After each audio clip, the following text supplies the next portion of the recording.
1 जून 2023 अयोध्या के कोटावली क्षेत्र के श्री रामपुरम कॉलोनी में एक जवान लड़का और उसकी मां अपने घर जाते हैं। जब वो घर के अंदर एंटर करते हैं तब उन्होंने देखा कि उस लड़के की पत्नी नीचे बहुत बुरी अवस्था में पड़ी हुई है और जब उन्होंने उस औरत को जाकर चेक किया तो उसकी सांसें थम चुकी थी, वो इस दुनिया को छोड़कर जा चुकी थी और ये चीज देखते ही उनके होश उड़ चुके थे। उसकी मां का रो रो कर बुरा हाल हो चुका था और इतने ही देर में जो आसपास के लोग थे उन्होंने जब ये रोने की आवाजें सुनी वो लोग वहां पर इकट्ठा हो गए और पूछने लगे कि ये सब क्या हो गया, किसने किया। इसके बाद तुरंत पुलिस वालों को बुलाया गया। जब पुलिस वाले उस घर में एंटर हुए उन्होंने देखा और वहां इन्वेस्टिगेशन करने लगे कि ये किसने किया है। आसपास लोगों से पूछताछ करने लगे और वो जो महिला थी उसकी डेड बॉडी को पोस्टमार्टम के लिए भेज दिया गया। पोस्टमार्टम के लिए भेजने के बाद यहां अब पूछताछ होने लगी। जो लोगों की भीड़ इकट्ठा हुई थी पुलिस वाले उनसे पूछताछ कर रहे थे और वो लोग आपस में बातें कर रहे थे कि ये सब कैसे हो गया। तो इतने में जिस लड़की की मौत हुई थी, जिसका मर्डर हुआ था, उसके पिता सामने निकल कर आए और पुलिस वालों ने उनसे पूछा। उसके पिता ने कहा कि इसकी तो किसी के साथ कोई भी दुश्मनी नहीं थी और जो इसका पति है ये तो बहुत केयर करता है। जो मेरा दामाद है मेरे हर एक छोटे से छोटे काम में काम आता है और वो अपनी पत्नी के साथ ऐसा बिल्कुल नहीं कर सकता। और जो ये महिला थी ये एक टीचर थी, जो इसका पति है ये भी एक टीचर है। तो आखिरकार इन टीचर्स की किसी के साथ क्या दुश्मनी हो सकती है? कौन इसके साथ इतनी बेरहमी से ये सब कर सकता है? और वो जो क्राइम सीन था उसे देखने पर एकदम साफ लग रहा था कि किसी नुकीली चीज से इसके ऊपर वार किया है। तो आखिरकार क्या थी पूरी कहानी? किसने इस महिला को मारा? सच्चाई क्या थी? पुलिस वालों के तो रोंगटे खड़े हो चुके थे, महीनों लग चुके थे इस केस को सुलझाने के लिए, लेकिन जो भी सच सामने निकल कर आया उससे आप लोग भी एकदम चौंक जाएंगे। तो चलिए बिना देरी किए आज की इस स्टोरी को शुरू करते हैं।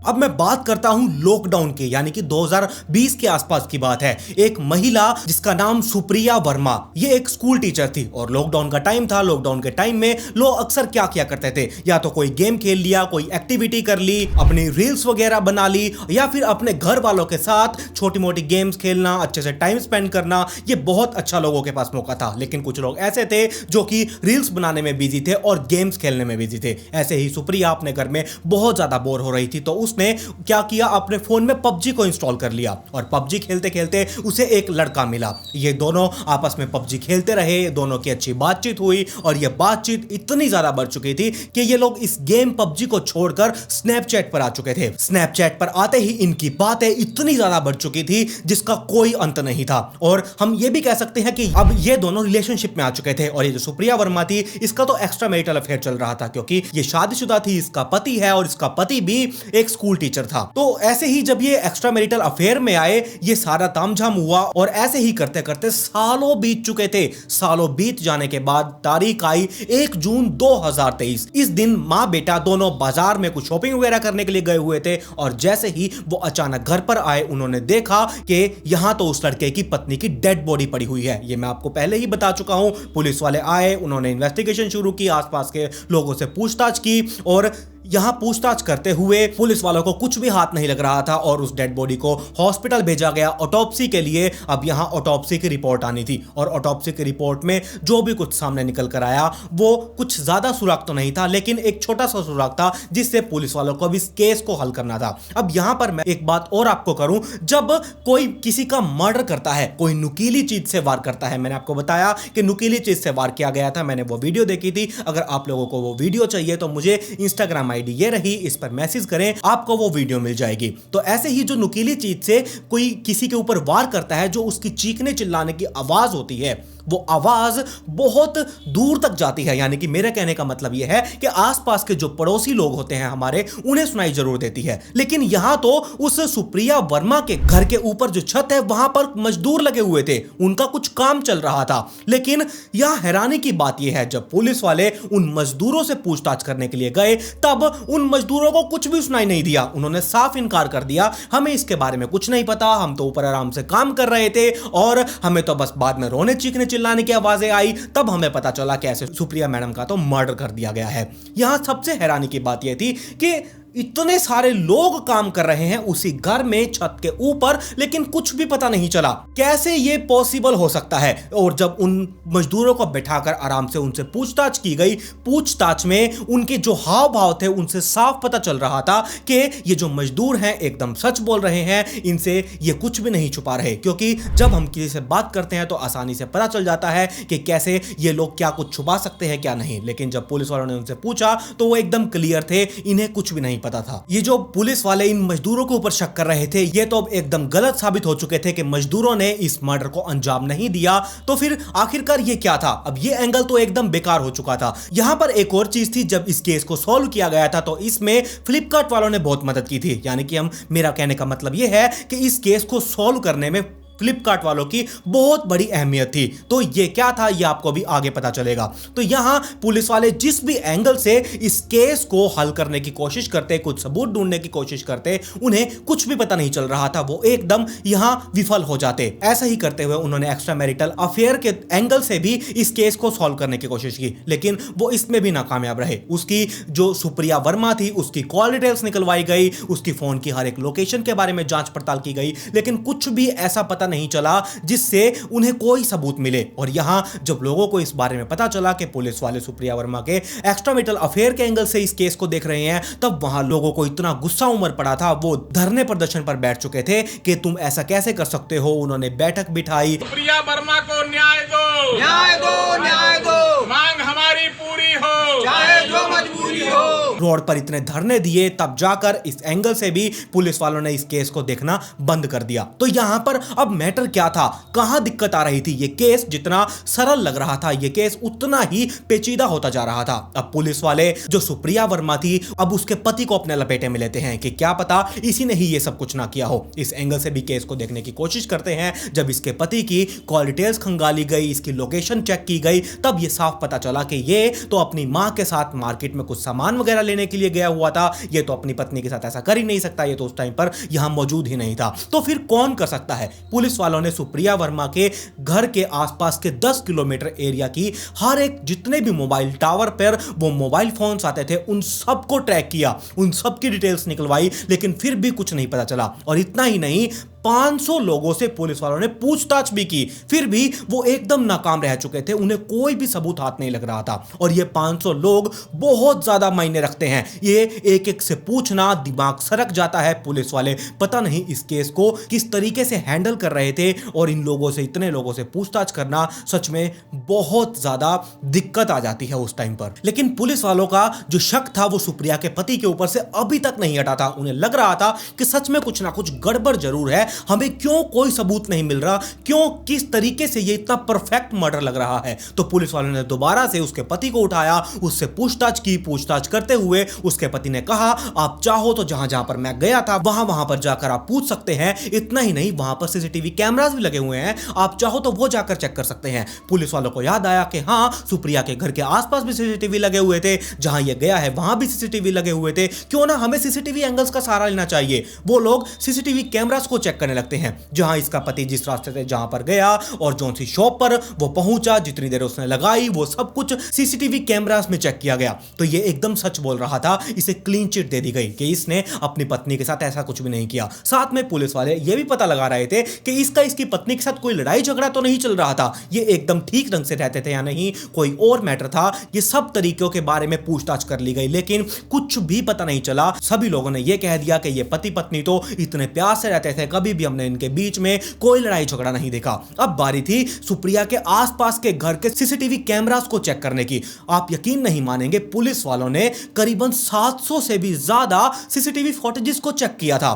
कितनी कमाल की बात है, एक एक सीसीटीवी को चेक करना, 700 सीसीटीवीज, अपने आप में ही परेशान कर देने वाली बात है। फिर भी इन सारे सीसीटीवीज को चेक किया गया, और सीसीटीवीज को चेक करते हुए कुछ ऐसा सबूत हाथ लगा जो कि काम में आ भी सकता था और नहीं भी। मैंने आपको पहले ही बताया कि इस केस को सॉल्व करने में फ्लिपकार्ट वालों का बहुत बड़ा हाथ है। तो क्या था ये अभी आपको मैं बताने वाला हूं। पुलिस वाले जैसे ही सीसीटीवी को चेक कर रहे हैं, जिस सीसीटीवी का एंगल सुप्रिया के घर के साइड था, उस सीसीटीवी को जब ध्यान से चेक किया गया, तब वहां पर एक लड़का जाते हुए दिखाई दिया। उस लड़के को जब ध्यान से देखा गया तो ढंग से उसका चेहरा वगैरह कुछ भी, हाइट, जो बॉडी शेप थी, कुछ भी ढंग से पता नहीं चल पा रहा था। सिर्फ एक ही चीज पता चल पाई और वो उसकी टी शर्ट जो उसने पहनी हुई थी, वो टी शर्ट पहनी हुई थी। अब पुलिस वाले उस टी शर्ट की फोटो लेते हैं और आसपास में सभी जगह पर उसका पोस्टर लगा देते हैं कि ऐसी टी शर्ट आप लोगों ने कहीं से खरीदी है, ऐसी टी शर्ट कहीं देखी है, कहां पर मिलती है, हमें बताइए। और हर एक दुकानदार के पास जाकर उस फोटो को दिखाया गया कि आपके पास से ऐसी कोई टी शर्ट बेची गई है या नहीं, कौन किसने ली है, आप हमें बताइए। तो हर एक दुकानदार ने उस टी शर्ट को बेचने से मना कर दिया कि हमने ऐसी कोई भी टी शर्ट नहीं बेची, हम ऐसी टी शर्ट रखते ही नहीं। अब आखिरकार क्या था, कौन सा दुकानदार ऐसा था जो इस टी शर्ट को बेचता हो? पुलिस वालों को कुछ भी हाथ नहीं लग रहा था। फिर एंड में पुलिस वाले सोशल मीडिया का सहारा लेते हैं, जो अमेज़न, फ्लिपकार्ट होते हैं। वहां पर ये पता किया गया, उन्होंने इस टी शर्ट को चेक किया, तब ये टी शर्ट फ्लिपकार्ट पर थी और फ्लिपकार्ट के लोगों से ये पता कराया गया कि ये टी शर्ट इस जगह पर कहां, कौन से घर में, कब डिलीवर की गई थी। ऐसे ही जब उनके लोगों से बातचीत की गई, वो एक बार तो मना कर गए, उन्होंने कहा हम ऐसे डिटेल नहीं दे सकते, हमें ऊपर कंपनी में बात करनी होगी। पुलिस वालों ने उन कंपनी वालों से बात की और ऐसे ही ये पता लगाने की कोशिश की कि ये टी शर्ट कौन से घर में, कौन सी जगह, इस लोकेलिटी में कहां पर डिलीवर की गई थी। तो एक डिलीवरी मैन निकलकर सामने आया, उसने कहा कि ये टी शर्ट मैंने इस घर में, इस जगह पर, इस शख्स को दी थी। पुलिस वाले डायरेक्ट उस एड्रेस पर पहुंच गए, उस घर पर जाकर उस दरवाजे को नॉक नॉक करने ही वाले थे। जो उस घर में एक लड़का रहा करता था, वो लड़का बाहर से घर की ओर आ रहा था। उसने ये देखा कि उसके घर के बाहर तो इतने पुलिस वाले खड़े हैं।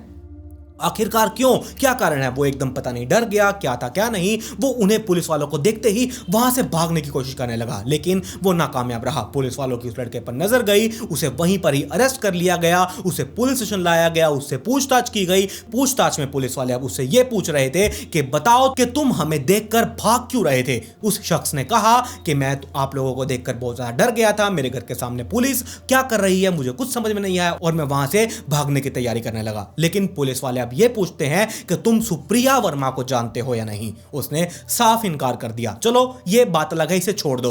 तुम ये बताओ कि ये टी शर्ट तुमने कहां से खरीदी थी, ये टी शर्ट तुम्हारी है। वो शख्स इन बातों को इतना गोलमोल करने लगा, उसने साफ इनकार कर दिया, मैंने कोई टी शर्ट नहीं ली, मेरे पास ऐसी टी शर्ट नहीं है, ना ही मैंने टी शर्ट ऑनलाइन मंगवाई, ना ही कुछ। पुलिस वालों ने पहले ही पूछ लिया था कि तुमने ये ऑनलाइन मंगाई है या नहीं। वो हर एक बात से मुकर रहा था, लेकिन थोड़ी देर बाद वो सच बताता है कि हाँ ये टी शर्ट मेरी है और मेरे घर में ही पड़ी है। पुलिस वाले उस घर से उस टी शर्ट को लेकर आते हैं, उसकी फोरेंसिक जांच करवाते हैं। उस फोरेंसिक जांच में जब वो टी शर्ट आई, उसकी रिपोर्ट आई, उस पर कुछ धब्बे थे। हालांकि उस टी शर्ट को बहुत ही अच्छे ढंग से धोने की कोशिश की गई थी। धोने की कोशिश क्या, उसे तो धो ही दिया गया था, कोई सुराग ना बचे। लेकिन फोरेंसिक टीम वाले तो किसी भी चीज को खोद कर निकालने में माहिर होते हैं। वैसे ही वो जो धब्बे थे थोड़े बहुत दिखाई दे रहे थे, उन्होंने अपनी जांच के दौरान उस धब्बे को उठाया और मैच किया ब्लड वगैरह से। ये साबित हो गया कि सुप्रिया वर्मा का मर्डर इसी ने किया है। अब इसने उस सुप्रिया वर्मा का मर्डर क्यों किया, ये तो आसपास ही रहते थे, कोई ज्यादा दूरी नहीं थी, कारण क्या था और ये शख्स कौन है। तब इसने वो सारी बातें बताई पबजी गेम वाली लॉकडाउन के टाइम पर। लॉकडाउन के टाइम पर ये भी बहुत पबजी खेला करता था, तो ऐसे ही उसे एक लड़की मिली, ये दोनों बातचीत करने लगे। बातचीत इनकी स्नैपचैट पर आ गई। स्नैपचैट के दौरान इनकी अच्छी खासी बातें होने लगी, रिलेशनशिप में आ चुके थे और ये रिलेशनशिप इतना ज्यादा बढ़ चुका था, जब भी सुप्रिया घर में अकेली होती हमेशा इस शख्स को बुलाती, दोनों आपस में काम करते। काम का मतलब आप समझ चुके हैं मैं क्या कहने की कोशिश कर रहा हूं। ऐसे ही ये दोनों कई सालों तक ये सब करते रहे और उसके बाद ये जो शख्स था, इसे अब इसके मन में अब ये आने लगा कि ये तो मैं बहुत गलत कर रहा हूं। अगर मेरे बारे में ये सब किसी को पता चल गया, अड़ोस पड़ोस में मेरे घर वालों को, मेरे दोस्तों को, मेरी इज्जत क्या रह जाएगी। तो ये उस रिलेशनशिप को खत्म करना चाहता था। लेकिन जब ये सुप्रिया के पास गया, इसने ये सारी बातें सुप्रिया को बताई, तो सुप्रिया इस बात से इनकार कर चुकी थी। तुम मुझे छोड़ नहीं सकते, अगर तुमने छोड़ा तुम्हारे लिए अच्छा नहीं होगा। ये जो जितने भी रिलेशनशिप की बातें हैं, ये सारी बातें मैं लोगों को बता दूंगी, फिर तुम देखना फिर तुम क्या करोगे मुझे बताना। अब यहां ये बहुत ज्यादा घबरा चुका था। असल में बात यह थी, इसका उस सुप्रिया से मन भर चुका था। ये किसी भी तरह से अब उस औरत को छोड़ना चाहता था। तो यहां ये ऐसा कुछ करता, इसे बहुत गुस्सा आने लगा। सुप्रिया ने इसे धमकी दे दी। अब ये करे क्या, इसे अब सुप्रिया को रास्ते से हटाना था, क्योंकि अब इसका मन भर चुका था। ये सुप्रिया से दूर होना चाहता था और ये बात किसी तक फैले भी नहीं। ये अपनी इज्जत भी बचाना चाहता था। इस चक्कर में ये सुप्रिया के घर गया, इसने सुप्रिया को रास्ते से हटाया और वहां से गायब हो गया। और वो जो लोकेशन चेक करने की बात है, इनके मोबाइल्स की लोकेशन जब चेक की गई थी, आसपास के लोगों की 10 किलोमीटर के एरिया की लोकेशन चेक की गई, सुप्रिया के कॉल रिकॉर्ड्स चेक किए गए, तो ये इस लड़के की भी चेक की गई थी। कुछ भी सामने नहीं आया, क्योंकि ये इन्होंने कभी कॉल पर बात की ही नहीं थी। ये तो हमेशा स्नैपचैट को यूज किया करते थे, चाहे कॉल, वीडियो कॉल, मैसेजेस, जो भी कुछ होता है। जैसे कि 24 घंटे के अंदर एक ऑप्शन होता है, आप लोग इस चैट को देखेंगे तो 24 घंटे के अंदर ऑटोमेटिकली डिलीट हो जाएगी। एक और ऑप्शन होता है, अगर आपने उस चैट को देखा तो देखने के बाद तुरंत ही वो चैट डिलीट हो जाएगी। ऐसे कुछ ये इन चीजों का प्रयोग कर रहे थे और ये लड़के ने इस सुप्रिया वर्मा टीचर को जान से मार दिया। अब ये एक्स्ट्रा मैरिटल अफेयर के चक्कर में अब यहां सुप्रिया भी अपनी जान गंवा बैठी। आप बताइए, क्या ये सही था या क्या गलत? कौन सही था और कौन गलत? आप मुझे अपनी राय कमेंट सेक्शन में जरूर बताइएगा। और मेरी तो राय ये है कि ये दोनों ही गलत थे। पहली बात तो सुप्रिया शादीशुदा थी, उसे एक्स्ट्रा मैरिटल अफेयर में आना ही नहीं चाहिए था। दूसरी बात, ये जो शख्स था, जबकि इसे पता था कि सुप्रिया शादीशुदा है, शादीशुदा होते हुए भी तो उसका रिलेशनशिप में कैसे आ सकता है? अगर तूने रिलेशनशिप में आना है, किसी को पसंद करना है, किसी को लाइफ पार्टनर बनाना है, तो लड़की पसंद करो। बाकी आप लोगों की क्या राय है? आप लोग अपनी राय मुझे कमेंट सेक्शन में जरूर दीजिएगा। और अगर आज आप इस नाइट फाइल्स पॉडकास्ट चैनल पर पहली बार आए हैं तो चैनल को सब्सक्राइब कर लें, साथ में नोटिफिकेशन बेल आइकन को दबाना बिल्कुल मत भूलिएगा। मेरी इंस्टाग्राम आईडी आप लोगों की स्क्रीन के ऊपर है, इसका लिंक नीचे डिस्क्रिप्शन में भी दिया हुआ है। जाइए और जल्दी से इंस्टाग्राम आईडी को फॉलो कर लीजिए। खैर, पिछली वीडियो का शाउट आउट जानकी गुरुंग को, comment pick me to get a shout out in next video. मिलते हैं ऐसी ही एक और चौंका देने वाली इंटरेस्टिंग स्टोरी के साथ।